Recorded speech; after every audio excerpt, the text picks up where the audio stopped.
Hej 4. klasse. Vi skal have et forløb om lys og farver i billedkunst og naturteknik, og derfor skal I lige se den her PowerPoint igennem. Vi skal bruge noget af det, I lærer her i morgen i billedkunst, og der er et forsøg til sidst i PowerPointen, som jeg kunne tænke mig, I skulle prøve at lave derhjemme. Hvad er lys? Lys er bølger. Lys er elektromagnetiske bølger, og her kan vi se, hvordan en lysstråle, det hvide lys ude til venstre, rammer et prisme, et stykke glas eller en vanddråbe for eksempel. Og så bliver det splittet op i det består af, nemlig bølger.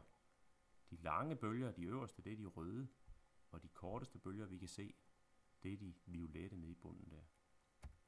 Det har man vist her. I midten har vi det synlige lys, det vi kan se, det er det vi kan se i regnbuen også. Og så har man prøvet at vise nederst her, hvordan de violette bølger er korte, og de røde ude til højre er lange. Uden for de bølger, vi kan se, altså uden for farverne, der ligger nogle andre bølger. Der ligger radiobølger, som vi ikke kan se, og som gør, at vi for eksempel kan se tv og høre radio. Og de korte bølger over i den anden side, der bliver endnu kortere end det violette lys, det kan for eksempel være røntgenstråler og gammastråling, som kan være farligt, hvis man får for meget af det.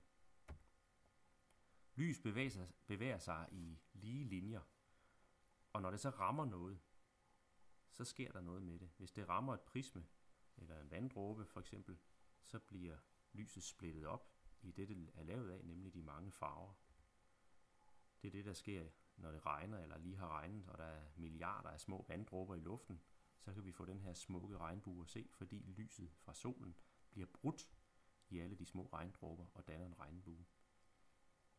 Hvis lyset bliver stoppet af noget, som suger lyset til sig, altså opsuger det, så bliver der kastet skygge, ligesom der gør her, hvor to står og snakker sammen.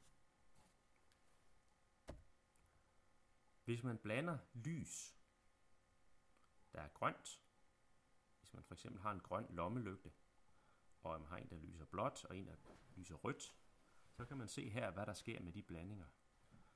Grøn og blå bliver blandet sammen til en lyseblå, vi kalder cyan. Og den blå og den røde blandet sammen giver sådan en lyserødagtig en, der hedder, man kalder magenta. Og den røde og den grønne blandet sammen giver gul.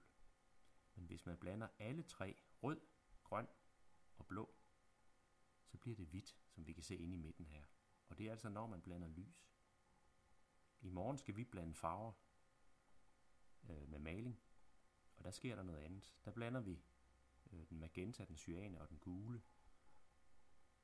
Og der kan vi se her, at når de bliver blandet sammen, gul og magenta giver rød, og magenta og cyan giver blå, og cyan og gul giver grøn. Og blander vi dem alle tre, cyan, magenta og gul, så får vi sort. Det kan vi vise i en farvecirkel, og den skal vi prøve at lave i morgen. Og den skal vi prøve at male præcis som det ser ud her, hvor vi inde i midten har primære farverne, altså de rene farver, gul, rød og blå. Og så skal vi indbyrdes prøve at blande de farver i farvecirklen. Til allersidst er der et lille forsøg, som jeg synes kunne være sjovt, hvis I lavede derhjemme, og så kan vi snakke om det i morgen oppe i skolen. I skal bruge et par stykker papir og en saks, en god lommelygte og et prisme, hvis I har det, et stykke glas. Det kan være et stykke glas, men det bedste er et prisme, et trekantet prisme for eksempel, eller noget, der minder om det. Og så kigger I her, og så kan I jo prøve, om I kan opstille forsøget og prøve det af, og så ses vi i morgen. Hej hej.